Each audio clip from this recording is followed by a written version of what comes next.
ಬರಬೇಕಾಗಬೇಕಿಲ್ಲ.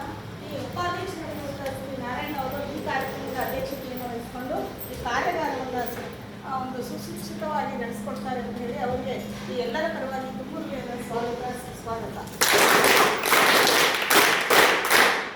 ಕರ್ನಾಟಕ ಗ್ರಾಮೀಣ ಬ್ಯಾಂಕಿನ ಮ್ಯಾನೇಜರ್ ಆಗಿರುವಂಥ ಅವರು ಈ ಒಂದು ಕಾರ್ಯಾಗಾರದ ಬಗ್ಗೆ ಮಾಹಿತಿಯನ್ನು ನೀಡುತ್ತಿದ್ದಾರೆ. ಶ್ರೀ ಮಂಜುನಾಥ್ ಎಸ್ ಇವರಿಗೂ ಸಹ ನಮ್ಮ ಶಾಲೆ ವತಿಯಿಂದ, ನಮ್ಮ STMC ವತಿಯಿಂದ, ಮಕ್ಕಳ ವತಿಯಿಂದ ಎಲ್ಲರ ಪರವಾಗಿ ತುಂಬುರುಗೆಯ ಸ್ವಾಗತ, ಸುಸ್ವಾಗತ.